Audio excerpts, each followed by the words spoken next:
Hello दोस्तों। मैं हिमांशु मित्तल आप सभी का तिलक एजुकेशन के इस ऑनलाइन प्लेटफॉर्म पर हार्दिक स्वागत करता हूं। दोस्तों, मैं आशा करता हूं आप सभी टीचिंग मेथड को बहुत अच्छे से समझ रहे होंगे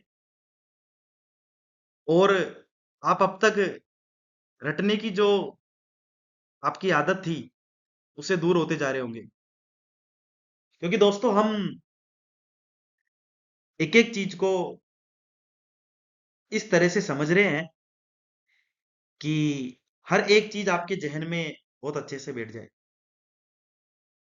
तो आगे बढ़ने से पहले एक बार जो भी साथी चैनल पर नए हैं वो चैनल को फटाफट से सब्सक्राइब कर ले, ताकि साइंस से जुड़ी हुई एक एक बात आप लोगों को टाइम टू टाइम मिलती रहे और सफलता की ओर आपका जो कदम है वो आगे बढ़ते रहे। तो दोस्तों, विज्ञान और शिक्षण की विज्ञान और गणित की जो शिक्षण विधियां थी उसमें हम आज एक ऐसी विधि डिस्कस करने जा रहे हैं जिससे रीट एग्जाम 2022 जो हुआ था उसमें भी क्वेश्चन पूछे जा चुके हैं और ये विधि ब्लूम टेक्सोनोमी से एकदम रिलेटेड है। तो आज आप सभी का विज्ञान और गणित की शिक्षण विधियों में हार्दिक स्वागत है दोस्तों। आगे की ओर हम बढ़ते हैं। हम मेथड्स पे डिस्कस कर रहे थे और आज भी हम मेथड्स पे ही डिस्कस करेंगे। जब तक मेथड्स कंप्लीट नहीं हो जाते तब तक हम मेथड्स पर डिस्कस करेंगे। उसके बाद हम आगे के पायदान की ओर बढ़ेंगे। तो दोस्तों, आज की जो हमारी विधि है उसका नाम है विश्लेषण विधि, एनालिसिस मेथड। दोस्तों, जब मैं आपके साथ ब्लूम टेक्सोनोमी को डिस्कस कर रहा था तब उसके 3 डोमेन्स थे: ज्ञानात्मक पक्ष, भावात्मक और क्रियात्मक। तो ज्ञानात्मक पक्ष में जब मैंने आपसे उसके क्लासिफिकेशन की बात की, तो ज्ञानात्मक पक्ष के क्लासिफिकेशन में मैंने सबसे पहले आपको एक पॉइंट बताया था जिसका नाम था ज्ञान। कि सबसे पहले बच्चे को यदि आपको बताना है तो उसको पहले उस चीज का ज्ञान करवाना पड़ेगा, और वो चीज आप समझ भी गए थे। फिर ज्ञान बताने के बाद आपको उसका बोध करवाना पड़ेगा, उसकी अंडरस्टैंडिंग करवानी पड़ेगी।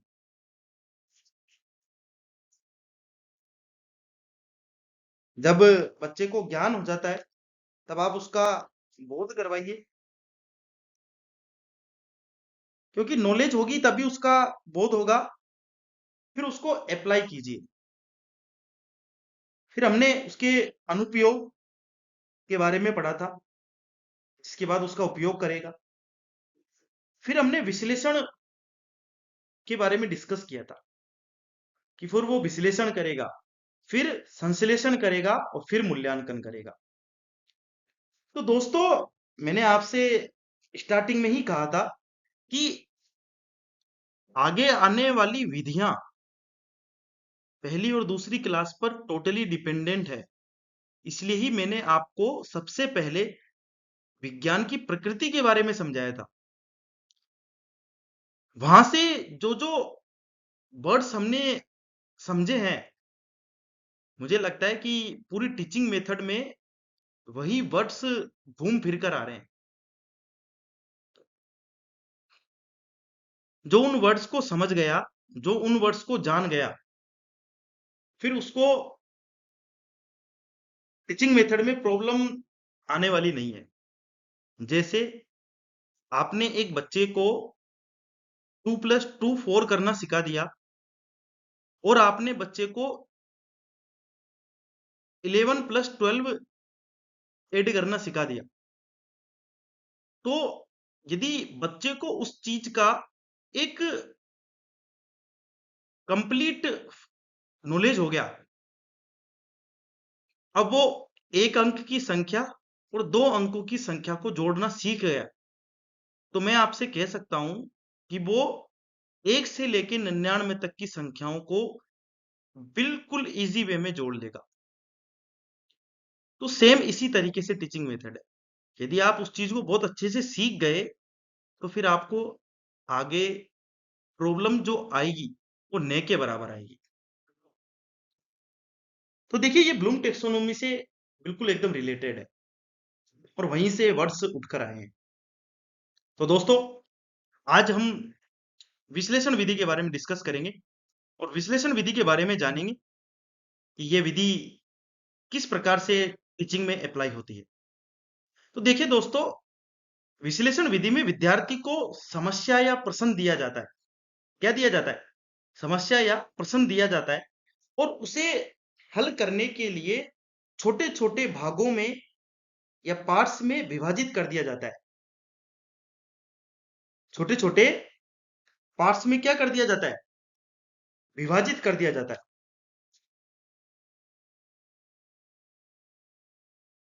ठीक है। इस विधि में ज्ञात से अज्ञात की ओर बढ़ते हैं। ठीक है। ये सूत्र पूछ लिया जा सकता है आपसे कि इस विधि में हम ज्ञात से अज्ञात की ओर किस विधि में बढ़ते हैं, विश्लेषण या संश्लेषण। ठीक है। तो ज्ञात से अज्ञात की ओर बढ़ते हैं, उस विधि का नाम है विश्लेषण। देखिए दोस्तों, मैं ज्ञात से अज्ञात को एक रिलेट करना चाहूंगा आगमन विधि से, जो हम डिस्कस करके आ चुके हैं। ध्यान से चीजों को रिलेट करना सीखिए। यदि आप चीजों को रिलेट करना सीख गए, तो टीचिंग मेथड में आपके 10 आउट ऑफ 10 मार्क्स आएंगे। और हमारा उद्देश्य यही है कि टीचिंग मेथड में आपकी बार 10 आउट ऑफ 10 मार्क्स आपके आए। तो ज्ञात से अज्ञात की ओर,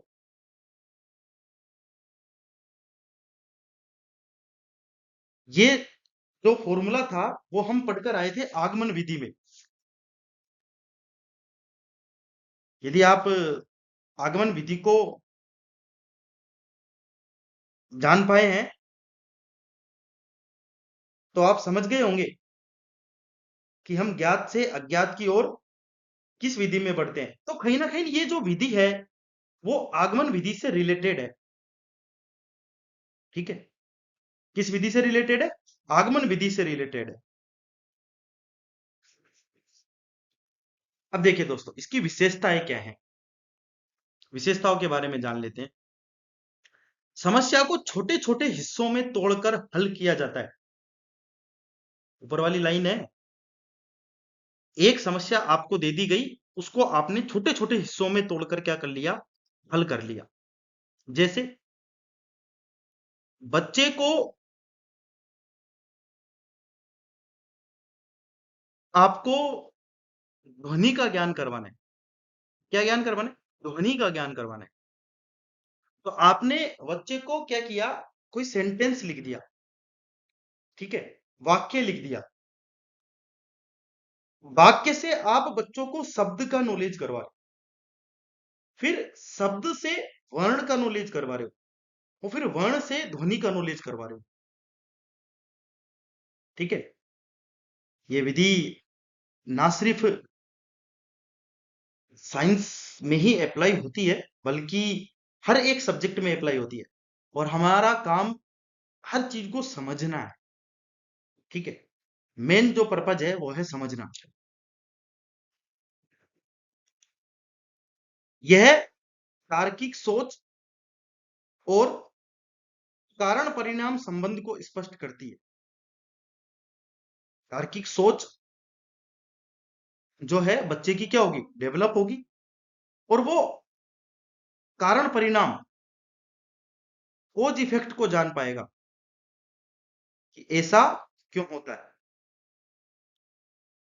थर्ड पॉइंट देखिए, विद्यार्थी खुद समाधान तक पहुंचने का प्रयास करता है। ठीक है। अब विद्यार्थी खुद समाधान तक पहुंचने का प्रयास कैसे करेगा?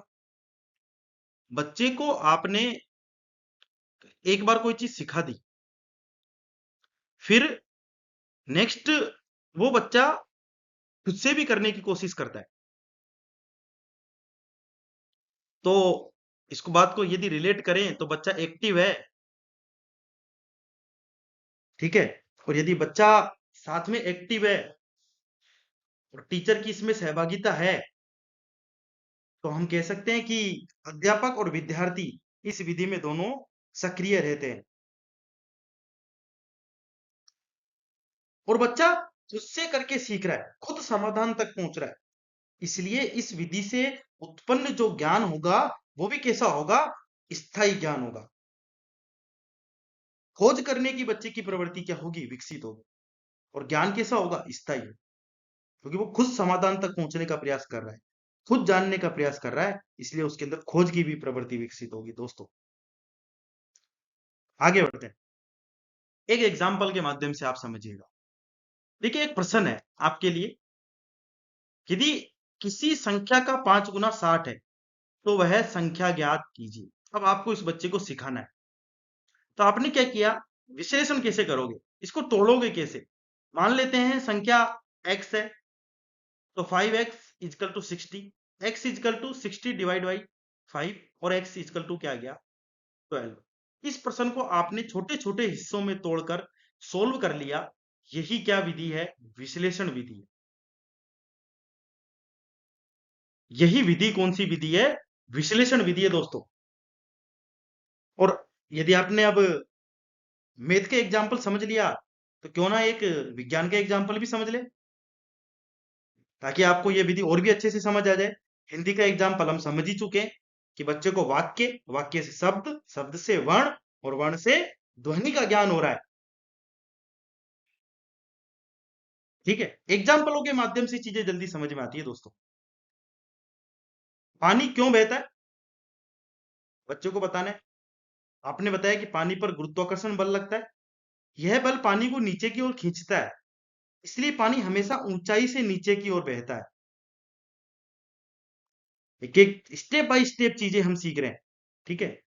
स्टेप बाय स्टेप चीजें सिखाई जा रही हैं, चीजों को छोटे छोटे पार्ट्स में तोड़ा जा रहा है।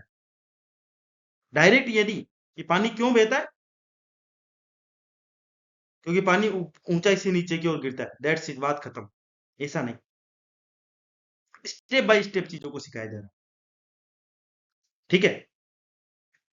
अब इस विधि के बारे में, इसके गुण और दोष, उनको यहां पर मैंने इसलिए नहीं बताए क्योंकि हम खुद से गुण और दोष निकालने में सक्षम हो गए हैं, मुझे लगता है, और आपको भी लगने लग गया होगा। मुझसे ज्यादा आपको लगना चाहिए,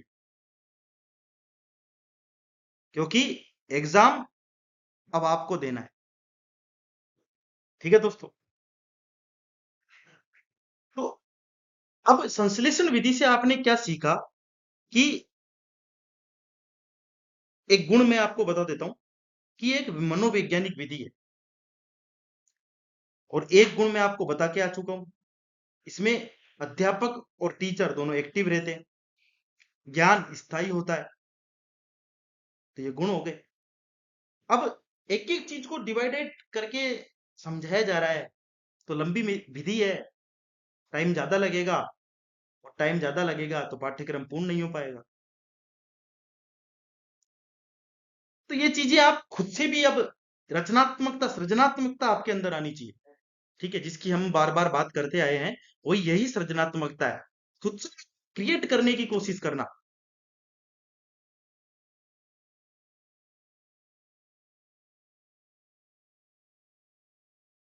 ठीक है। ज्ञात में से अज्ञात को खोजकर निकालना, यही क्या है? यही मेथड है, और यही चीज सीखनी है।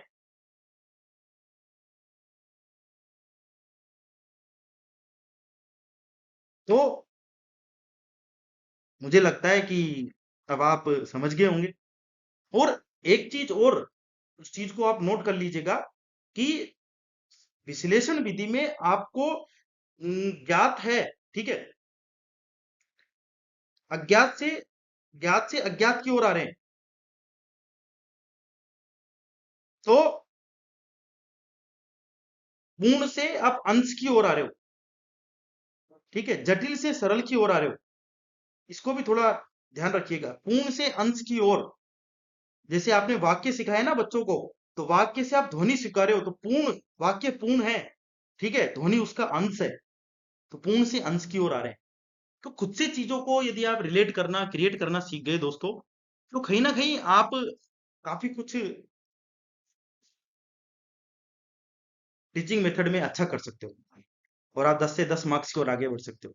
और मैं चाहता हूं आप हर एक चीज को, अब आपकी समझ, आपकी सोच इस तरह से विकसित हो जाए कि आप खुद से चीजों को क्रिएट कर पाए। अब देखिए दोस्तों, हम दूसरी विधि की ओर आगे बढ़ते हैं। मैंने आपको विश्लेषण विधि के बारे में काफी सारी जानकारी है वो अलग से भी दे दी है, और वो चीज आप बहुत अच्छे से समझ गए होंगे। विश्लेषण विधि में छोटे छोटे तथ्यों या भागों को जोड़कर किसी नए सिद्धांत या नियम या निष्कर्ष तक पहुंचा जाता है। तो मुझे लगता है कि ये विश्लेषण विधि की एकदम विपरीत वाली विधि है। और एक लाइन में आपको बोलकर आया था कि विश्लेषण विधि आगमन विधि से रिलेटेड है, और जब हमने निगमन विधि पढ़ी थी, तो मैंने आपको बोला था कि यदि आगमन विधि आपने पढ़ ली तो उसका एकदम उल्टा कर दो, तो आप निगमन विधि की ओर पहुंच जाओगे। तो सेम बात इसमें आती है। यदि आपने विश्लेषण पढ़ लिया, तो विश्लेषण का मैं वापस आपको वही बात बोलूंगा, पूरा उल्टा कर दो, ठीक है, वही संश्लेषण है, एकदम उल्टा, कोई किंतु परंतु नहीं। वही विधि क्या है? संश्लेषण। इसमें अज्ञात से ज्ञात की ओर बढ़ते हैं। कहां से बढ़ते हैं? अज्ञात से ज्ञात की ओर बढ़ते हैं।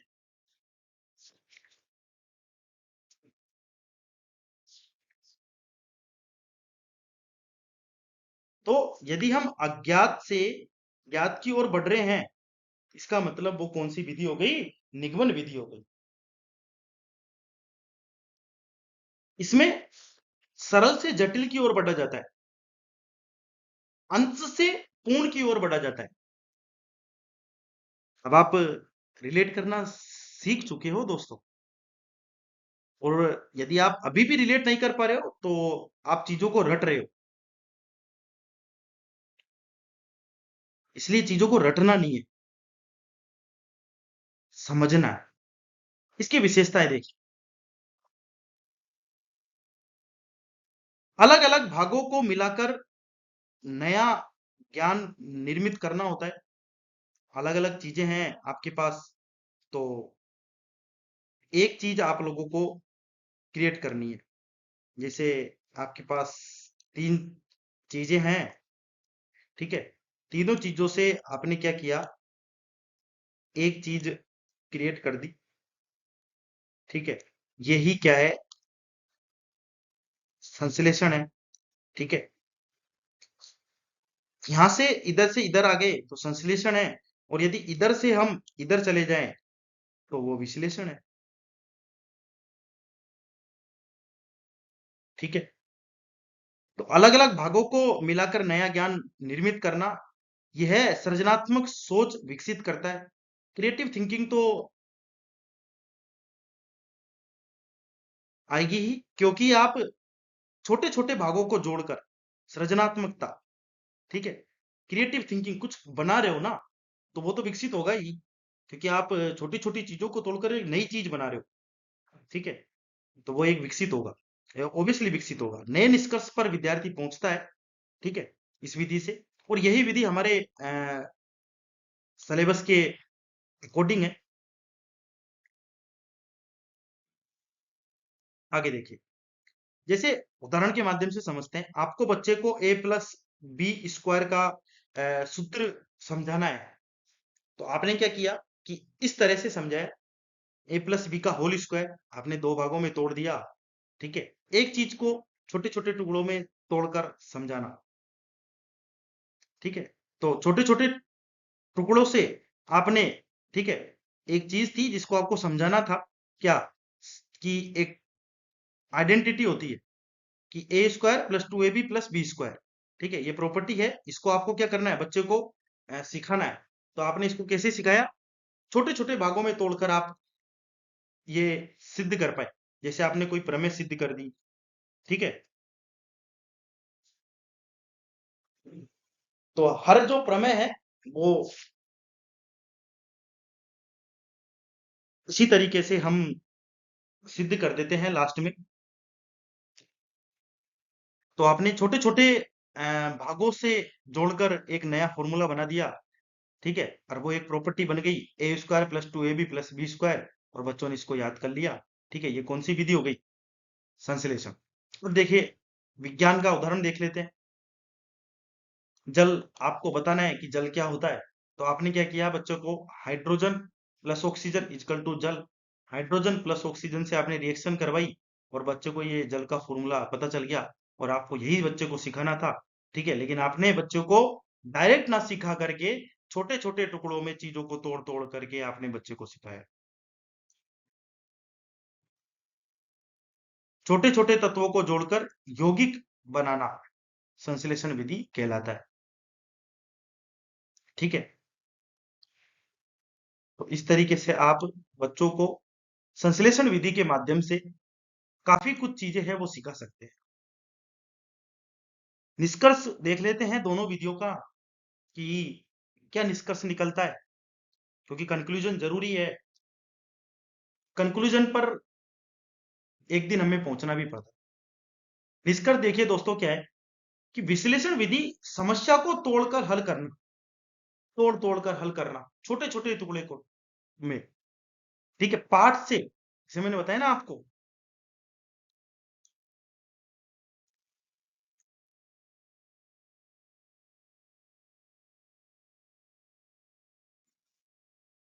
हम ये नियम पढ़कर आ चुके हैं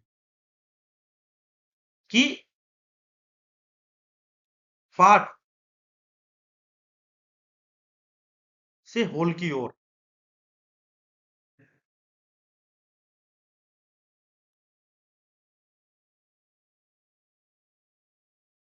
ठीक है, छोटे छोटे पार्टों में तोड़कर आप एक पूर्ण चीज पर पहुंच गए।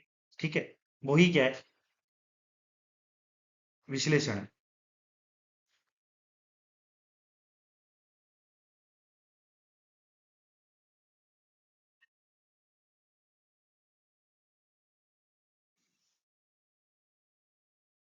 और संश्लेषण विधि में भागों को जो तोड़कर है, ठीक है, एक नया निष्कर्ष निकाला जाता है, जिसमें आप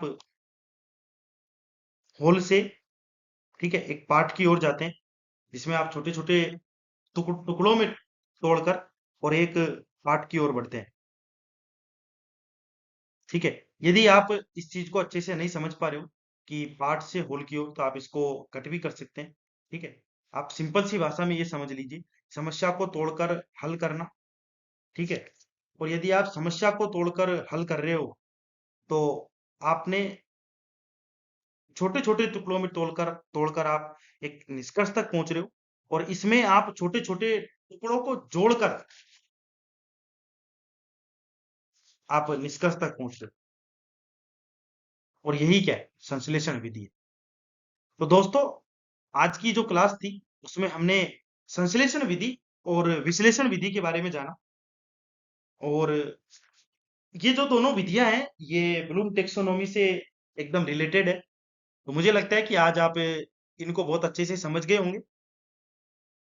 अभी कुछ विधियों के बारे में डिस्कस करना बाकी है आपके साथ, जो विज्ञान शिक्षण में बार बार पूछी जाती है। इसके बाद हम आगे आपको मूल्यांकन आकलन में डिफरेंस क्या है, ठीक है, शिक्षण विधियों के साधन क्या हैं, इनके बारे में भी हम डिस्कस करते रहेंगे। लेकिन पहले आप इन चीजों को समझ लीजिए, क्योंकि इन चीजों को एक बार जान गए तो आगे आने वाली चीजों में प्रॉब्लम्स कम आएगी। इसलिए हर एक चीज को आप अच्छे से समझते हुए चलिए। और यदि कोई चीज आपको समझ ना आए, तो आप कमेंट बॉक्स में कमेंट करके जरूर पूछिए, क्योंकि आपका डाउट क्लियर होना बहुत ज्यादा इंपॉर्टेंट है। और यदि आपका डाउट क्लियर होगा, तभी आप एग्जाम में बेस्ट कर पाओगे। इसलिए मेरी आपसे यही रिक्वेस्ट है, चीज़ों को समझकर पढ़िए, मन लगाकर पढ़िए। तो साथियों, आप सभी का बहुत-बहुत धन्यवाद। और आपको ये क्लास कैसी लगी, आप लाइक करके, कमेंट करके और अपने दोस्तों के साथ शेयर करके बता सकते हैं। मैंने बताया आपको कि आपका एक छोटा-सा प्रयास ही मेरा मोटिवेशन है। तो आप सभी का आज की इस क्लास में जो आपने सीखा, उसके लिए बहुत-बहुत धन्यवाद और आप लास्ट तक बने रहे। तो नेक्स्ट क्लास में हम और वीडियो के साथ आपसे मुलाकात करेंगे। तब तक के लिए आप चैनल पर बने रहिए, क्योंकि काफ़ी सारी चीज़ें हैं जो आप लोगों को सीखने को मिलती रहेंगी। तो जो भी साथी आज इस वीडियो को फर्स्ट टाइम देख रहे हैं, वो चैनल को सब्सक्राइब करके ही जाएँ। नेक्स्ट क्लास में मिलते हैं दोस्तों। धन्यवाद। स्वस्थ रहिए, मस्त रहिए, अपनी पढ़ाई में व्यस्त रहिए। जय हिंद, जय भारत।